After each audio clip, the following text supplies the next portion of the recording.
we have conditions that we was talking with them, changing cigarettes, talking about homes, about families, as friends. There was no difference between the Egyptian soldiers and the Israeli soldiers. We talk about everything in the world, even about war. And then you have to fight them. And when we fight them.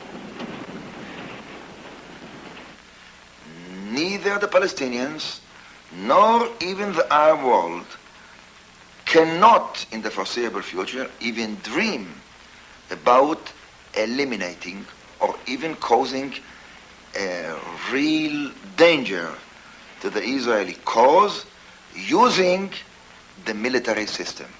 It's quite time for them, I think for us too, to understand that the Arabs have no chance in the foreseeable future using the military system. And of course the Israelis have no chance, because whatever one may say, and even if the Israeli military system is the best in the Middle East, this Israeli military system cannot conquer the whole of the Middle East and cannot enforce the Arab world politically to do whatever we like. So in the military sphere, the Arab-Israeli conflict is stalemated. You can just spill more blood and conquer some more square kilometers and kill more people and destroy more tanks or missiles or airplanes. But politically, I think you cannot basically achieve anything.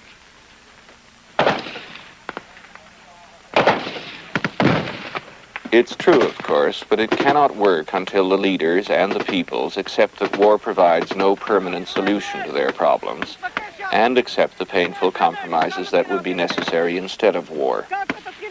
Meanwhile, the world unfailingly produces a new crop of 18-year-olds each year, and these young paratroops training for this war and the next have their final exercise, a mock attack over ground which closely matches the terrain of Lebanon.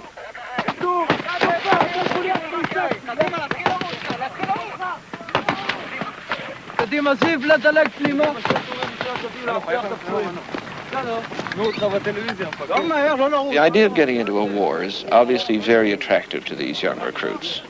Make the training as realistic as possible, use live ammunition, even make them carry out their own casualties, and still they can't wait. Of course, the idea of being dead at 18 has no appeal, but it's very hard for 18-year-olds to believe in their own death.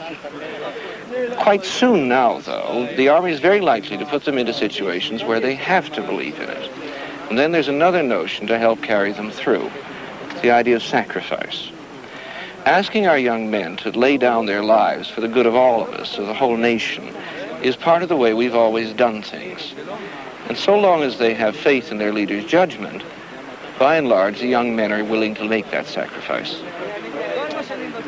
You know, those ancient kings, David, Solomon, they always fought.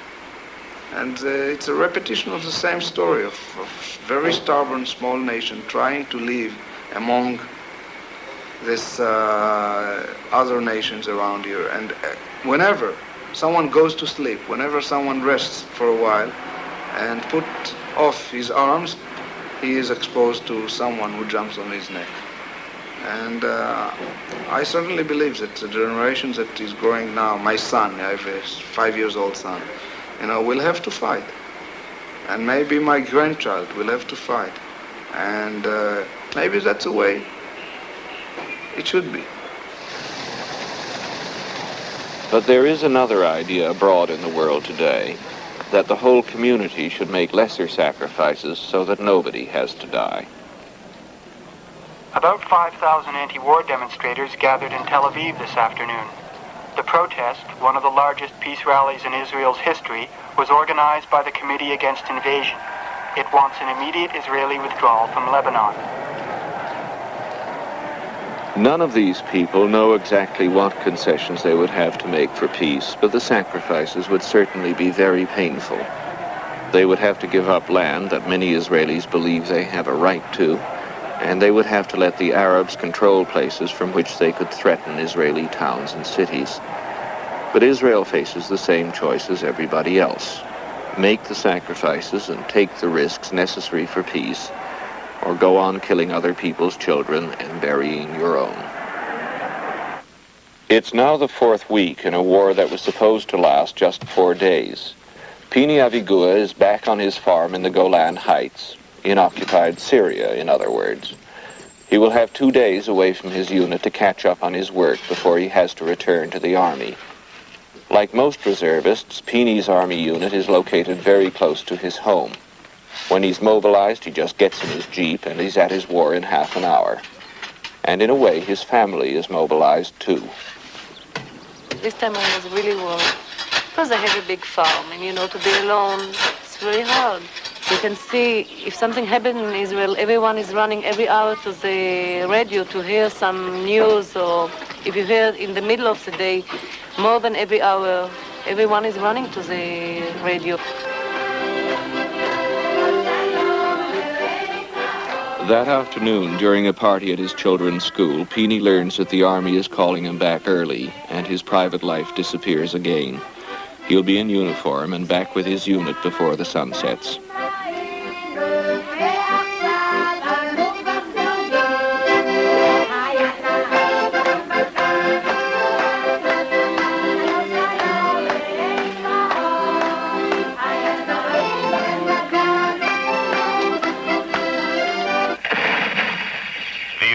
Had warned that if fired upon, they would not hesitate to fire back. And today they did just that. According to an Israeli army spokesman, the PLO soldiers in Beirut suburbs had fired first, in the buildings between Israelis and Palestinians. Lebanon's Christian militiamen kept up the pressure, pouring fire into the Palestinian strongholds with little regard for the ceasefire.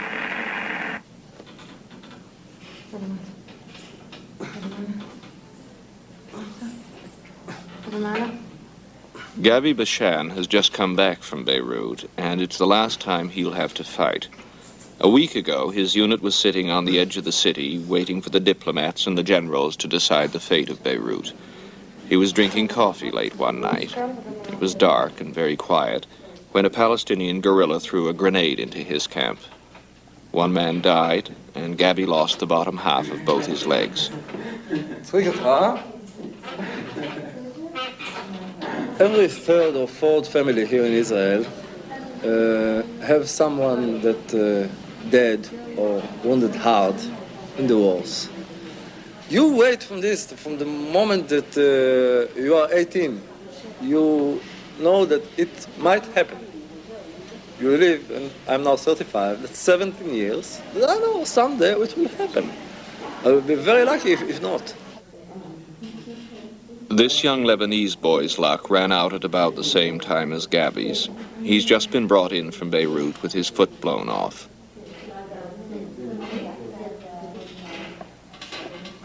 The Israelis, like the PLO, claim that Lebanese civilians are not targets, and no doubt they're not. But they're being killed and maimed anyway, by the thousands.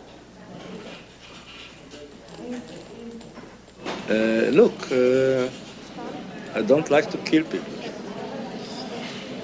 And I kill Arabs. Maybe I'll tell you a story. A car came against us in the middle of the war without white flag. And 5 minutes before came another car, and there were 4 Palestinians with RPG there, killed 3 of my friends. So we saw a new Peugeot come against us. And we shoot. And then we saw a family there.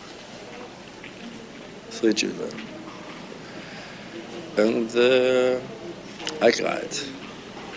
But I couldn't take the chance. It's a real problem. When we shoot, we didn't know what is there. Were the children killed in the car? Children, father and mother. All the family was killed, yes. But we couldn't take the chance.